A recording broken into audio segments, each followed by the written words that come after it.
चलो देखना है दोस्त। आज हिंदी का अध्याय दूसरा करेंगे, 20 का दांत, है ना। तो चलो शुरू करते हैं। 20 के दांत, ध्यान देना है। 20 के दांत क्या है? एक कहानी है, ध्यान में रखना। 20 के दांत क्या है? तो एक कहानी है। ओके। 20 के दांत के रचना कौन है? तो नलिन बिलोचन शर्मा। 20 के दांत के रचना कौन है, माने इनका रचना कौन है? 20 के दांत के रचना कौन है? तो नलिन बिलोचन शर्मा। जन्म कब हुआ और कहाँ हुआ था? तो 18 फरवरी 1916 पटना के बंदरघाट में। इस बात को ध्यान रखना है। कहेगा नलिन बिलोचन शर्मा जी का जन्म कब हुआ? तो 18 फरवरी 1916 पटना के बंदरघाट में। क्लियर? ये बंदरघाट लिखा हुआ है ना इनका। नलिन बिलोचन शर्मा जी का मृत्यु कब हुआ भैया? तो हुआ 12 सितंबर 1961। 12 सितंबर 1961। ओके। इनके पिता का क्या नाम था? रामावतार शर्मा। क्या नाम था? रामावतार शर्मा। इस बात को ध्यान में रखना। शर्मा यहाँ पे ये ऐसे है ना, ये 19 है, इस प्रकार से है ना, रामावतार शर्मा। ये जो इसे दिख रहा है, नीचे भी शर्मा लिखा हो इसलिए इसे दिख रहा है। क्लियर? तो रामावतार शर्मा, रामावतार शर्मा। माता के नाम रत्नावती शर्मा, रत्नावती शर्मा। पढ़ाई कहाँ की है? पटना कॉलेजिएट में। कहाँ? Patna collegiate school. ठीक है। पढ़ाई कहाँ की है? Patna collegiate school. एमए कहाँ से किए थे? तो नलिन बिलोचन शर्मा एमए किए थे पटना विश्वविद्यालय एवं संस्कृत और हिंदी से किए थे। क्लियर यहाँ तक? अब देखते हैं, हिंदी विभाग के अध्यक्ष रहे थे। तो हिंदी विभाग के अध्यक्ष कब रहे थे? 1959 में, है ना, 1959, 1959 में अध्यक्ष रहे थे। देखिए, प्रधानाध्यापक भी बने रहे थे, है ना। हरप्रदास जैन कॉलेज में, आरा रांची विश्वविद्यालय कॉलेज में, पटना विश्वविद्यालय कॉलेज में प्रधानाध्यापक भी बने थे, है ना। तो पूछेगा प्रधानाध्यापक कौन कौन कॉलेज में थे, बने रहे थे? हरप्रदास जैन कॉलेज में, आरा रांची विश्वविद्यालय में, पटना विश्वविद्यालय में। क्लियर? अब इनकी रचना के बारे में समझते हैं, तो ध्यान देना इनकी रचना के बारे में। इनकी रचना क्या क्या था? तो इन्होंने जो रचना की थी उसके बारे में जान लेते हैं। दृष्टिकोण, साहित्य का इतिहास, दर्शन मानदंड, हिंदी उपन्यास, साहित्य तत्व और आलोचनात्मक ग्रंथ, सदल मिश्र, संत परंपरा और साहित्य आदि संपादित ग्रंथ इन्होंने रचना किए थे। क्लियर यहाँ तक? ठीक है ना। तो इनमें से जो हम जिसको बताते हुए याद रखिएगा, साहित्य का इतिहास दर्शन याद रखिएगा, ठीक है। मानदंड याद रखिएगा, हिंदी का उपन्यास याद रखना है, और एक ही रखिएगा संत परंपरा। ठीक है, संत परंपरा, ये एक ज्यादा पूछा जाता है, ये एक ध्यान में रखिएगा। क्लियर? अब अगला जरा ध्यान देना है, क्या है? नलिन बिलोचन शर्मा जन्मना भोजपुरी भाषी थे। मैंने जन्म से क्या, कौन से भाषा से जानते थे ज्यादा? भोजपुरी भाषी थे, है ना। मतलब कि नलिन बिलोचन शर्मा जन्मना का मतलब हुआ कि जो जन्म से हुआ था, किस भाषा से जानते थे? तो भोजपुरी भाषी, है ना, भोजपुरी भाषा। क्लियर यहाँ तक? ठीक है। यहाँ देखना है बोध और अभ्यास, है ना। इसके अब कथी जानते हैं, मतलब कि प्रश्न उत्तर, ठीक है, सब्जेक्टिव प्रश्न के बारे में। तो जरा ध्यान दीजिएगा। पहला प्रश्न क्या है? पहला प्रश्न है, कहानी के शीर्षक के सार्थक स्पष्ट कीजिए। ठीक है, कहानी के शीर्षक का सार्थकता स्पष्ट कीजिए। तो आंसर में यहां से देखिएगा, किसी भी कहानी का शीर्षक उसके मूल भाव, है ना, मूल भाव के घोतक होता है। यहाँ भूल नहीं, मूल होगा, ठीक है, यहाँ मूल होगा, ठीक है दोस्त, मूल भाव को घोतक होता है। इस दृष्टि से नलिन बिलोचन शर्मा जी द्वारा प्रस्तुत कहानियां में एक मध्यम वर्ग और निम्न वर्ग की परिवार के बारे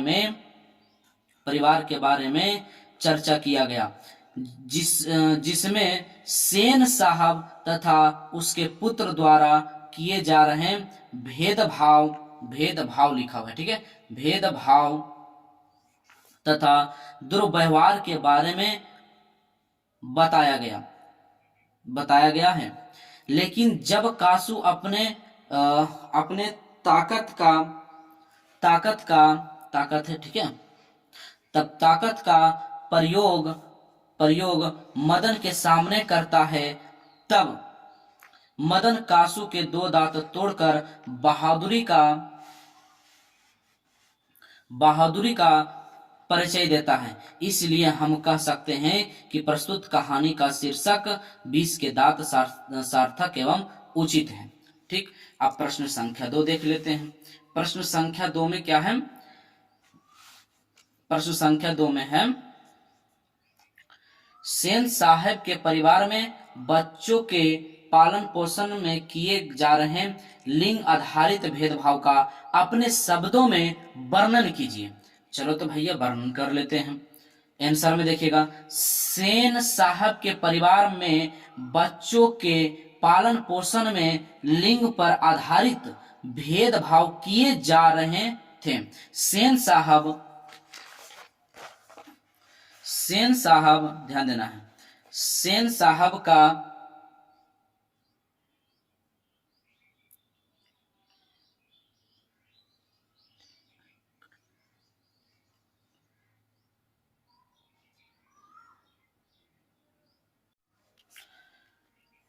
एक बेटा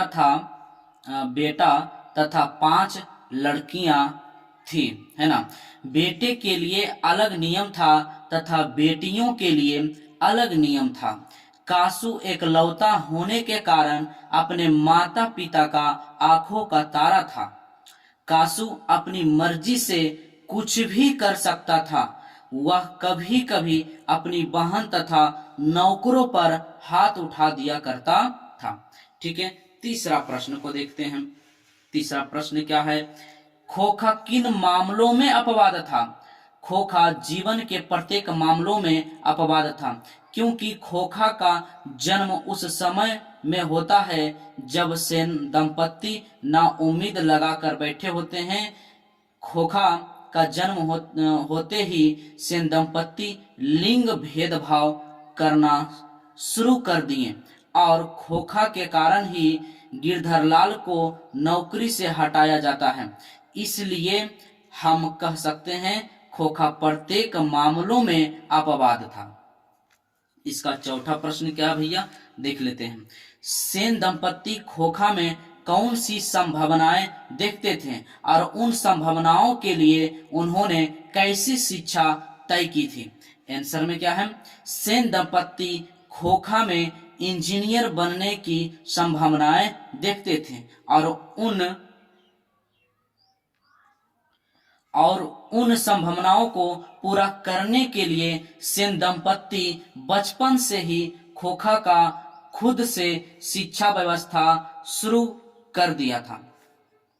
घर पर ही कारखाने के बढ़ई आता था, जिसके साथ 1 से 2 घंटे ठोक पीट करता था। खोखा बचपन से औजारों को पहचान शुरू कर दिया था और इस बात पर सेन दंपत्ति को गर्व महसूस होता था। पांचवा प्रश्न क्या है? पांचवा प्रश्न है दोस्त, पांचवा में है प्रसंग व्याख्या कीजिए, है ना। तो इसमें पांचवा में है, इसमें 5 क्वेश्चन है, तो 5 के का। लड़कियां क्या है? कठपुतलियां है और उनके माता पिता को इस बात पर गर्व है, ठीक ना। तो चलो इसका आंसर जान लेते हैं। क्या हम प्रस्तुत पंक्ति 20 के दांत शीर्षक कहानी से लिया गया है, जिसके रचनाकार नलिन बिलोचन शर्मा जी हैं। वे इन पंक्तियों के माध्यम से सेन दंपत्ति के बेटियों के बारे में बताया गया, सेन दंपत्ति की बेटियों के बारे में बताया गया है। पैराग्राफ चेंज करके लिखना है, सेन दंपत्ति की 5 लड़कियां हैं और 5 लड़कियां तमीज और तहजीब की जीती जागती मूरत है। क्लियर? सेन दंपत्ति उन्हें क्या करनी चाहिए इसकी शिक्षा तो नहीं दी, लेकिन क्या नहीं करनी चाहिए इसकी शिक्षा क्या करनी चाहिए इसकी शिक्षा तो नहीं दी है, लेकिन क्या नहीं करनी चाहिए इसकी शिक्षा दी है। लेकिन इस बात पर सेन दंपति को गर्व है, क्योंकि उनकी बेटियां खुद से नहीं हंस सकती है, ना किसी से बोल सकती है और ना किसी के साथ खेल सकती है। ठीक है, अब 5 के खा के आंसर देखते हैं।